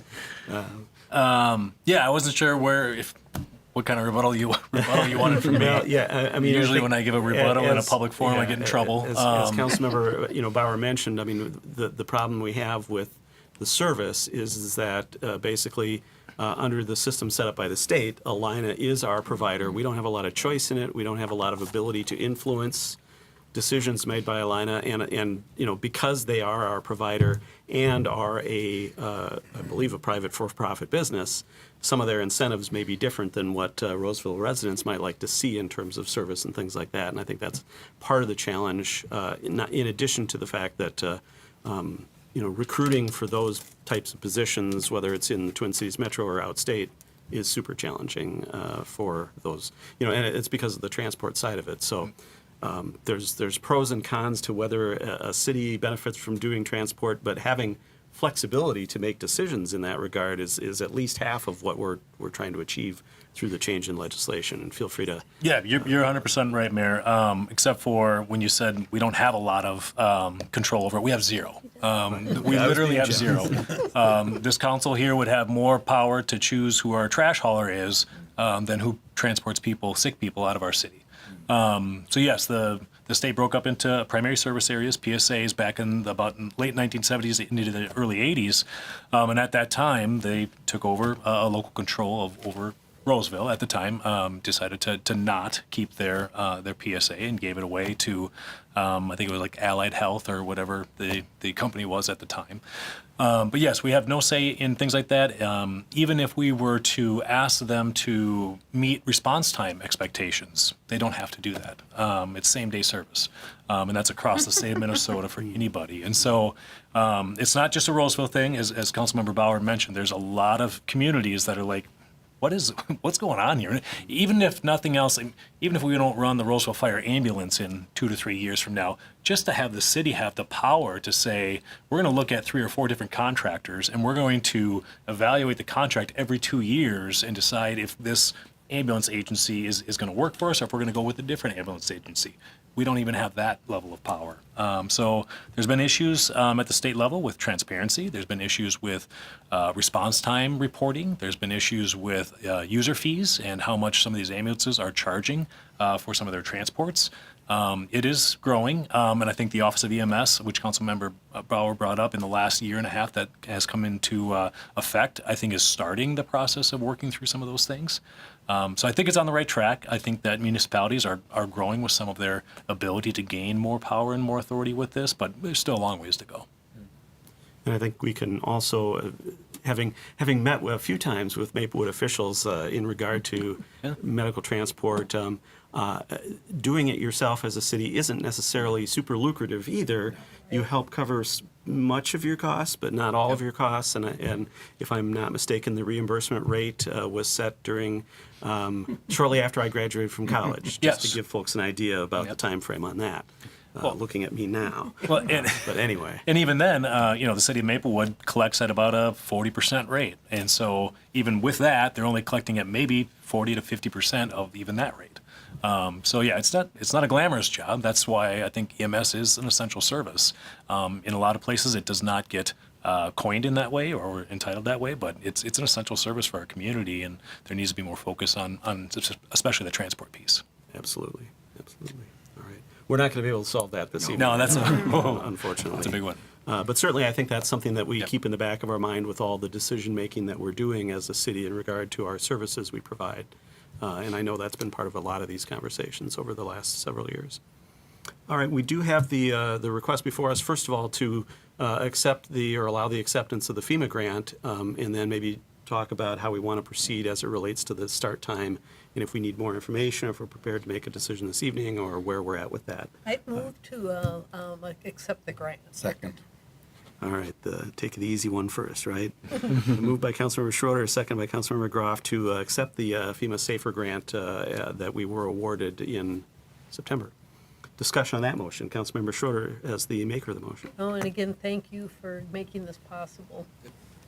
Right, Councilmember Groff? Yeah, these grants are a lot of work, and I don't know if the public, I know I don't even understand fully, but I know there's a lot of work involved, a lot of detail, and you've done an excellent job to get these time after time, so we really appreciate that. Further discussion on the motion? Just two other things I would note is that I don't think we're under any illusions that after the grant period ends, the city of Roseville is on the hook 100% for these costs. They are additional costs to the city and to the taxpayers of the city. And so what the grant gives us the ability to do is to work that into the levy in years going forward. And so I think it's very helpful to that process. And so we don't want to give people any false illusion that we're not paying for these, eventually in full as residents and taxpayers in Roseville. The other part of it is that I think we should note that FEMA funds are federal tax funds, and so it still is, taxes collected by government entities that are paying for this, even though it's a grant to the city and helps with the city taxpayers. Ultimately, we need to reflect and note that it is still tax dollars and tax dollars that are paid to the federal government. So with that, we've got the motion before us. All those in favor signify by saying aye. Aye. Opposed? That passes unanimously. That grant is accepted. Discussion by the council as to how to proceed on the timing. If we have any, I don't know if we're prepared to act on it tonight, but I'd be curious to hear. Councilmember Groff. Well, my thoughts are, if the other departments are also looking for a pool, I think the sooner we start looking, the better. And also, it would be sooner we'd have this available to the residents of Roseville. We've talked and we've had a study done on the effects this has on the firefighters and the staff, and that's not going away or getting less. Just, by waiting to September, it's actually worse. So my opinion is sooner is better, even though it does cost us some money. Other thoughts as to how we proceed? Councilmember Bauer? I would second what Councilmember Groff is stating. I do think the competitive nature with our neighbors having safer grants as well. I think the quality of our services is directly related to the people that we hire, and so being able to hire the best is something that we should pursue. And to do that, we should be out there when everyone else is as well. Do we want to have staff come back with any recommendations to the council as to how to achieve an earlier start time and try to reflect our targets related to the budget and where we might perhaps do some shifting or something like that, if possible to do or appropriate to do? I do think that the staff needs to come back with what those numbers look like, whether that means we just shift things from some other areas. Safer Grant was a great reward that we had, and so maybe we can make adjustments, delaying some hiring of a different position a little bit longer. I know we've done that in the past as well, rather than doing that. But we couldn't have that number to know what we would need to shift or to delay to maybe 26, or sorry, to 27. All right, Councilmember Schroeder. I would agree with that, because I think that the city manager can take some time to, crunch the numbers, as they say, and come back, because we really don't have to make a decision right away, but sooner the better, because we want to obviously start recruiting when we can. But yes, so it'd be good to be able to get that on the docket sooner than later. I would Right, say. and just to be clear, I'm for starting the recruiting, right away. Yes. And to make that happen, I'm for shifting something else out further along. But I don't want the delay of the hiring. Yep. Right. No, that's important to understand. Is there any objection to that approach or other thoughts, Councilmember Strawn? As you might expect, I just want to make sure that the HR manager isn't get shifted out, because with 15 new staff, I think the need for 15 new people and all the parameters that would be needed to get that many new staff on board are really important. So I want to make sure that especially with, again, the paid family medical leave and all the intricacies that go into getting that together, and again, how many people that may be impacted and going out on leave in the coming year. I think it's important to make sure that that particular position is not jeopardized by pushing things around, so. Well, I think, there's some opportunities for staff to take a look at what makes sense. Potentially partially funding some of the additional costs through use of reserves may be an option as well. I don't want to rule it out, but certainly we all know that ultimately has to be paid for by levy funds at some point, as all of this does, as I noted before. I hope that provides some guidance to staff, and certainly if there's some decision points that you'd rather bring back to the council prior to our December hearing or December 8th, or December 1st hearing or our December 8th decision, we've got a number of meetings between now and then that we could certainly take up an agenda item related to this specifically. Yeah, I would like to maybe touch it in November, or maybe late October, but probably November, and then just have a check-in and see where we're at. And I just want to repeat, I think I heard that there was interest in looking at an April start date as soon as possible, and then from there's lots of different ways to approach how to work that, but not like talk about a July date or Right. August date, but an April, mid-April date. Yeah, I mean, I guess I would just say, unless for some reason that we haven't thought of this evening, it makes a lot more sense to start at a different date than April. But I think ours, what we're saying is we want to start in Yep. April. That's how I understood it. Yeah. I just wanted to repeat that so we're all on the same page. All right, All right. very good. You can do that. I think that completes that item then. Thank you. We have just a couple more administrative type business items before us at this time. Then we'll move to consideration of city council meeting minutes and EDA minutes actually as well. We've got both council and EDA minutes from our September 15th meetings, as well as both from our September 22nd meetings. And would look to see if there are any changes or corrections that council members have to those minutes, or a motion to approve I any move portion. all four of them. Second. All right, it's been moved by Councilmember Schroeder, seconded by Councilmember Groff to approve all of the minutes as presented. Discussion on that motion. Hearing none, all those in favor signify by saying aye. Aye. Opposed?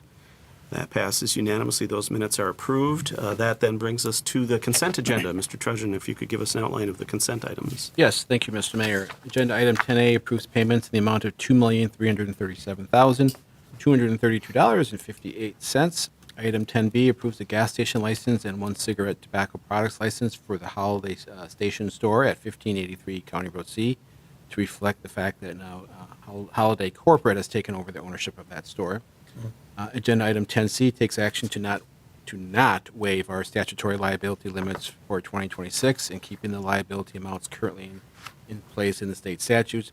Not waiving our liability limits is consistent with past council decisions on this matter.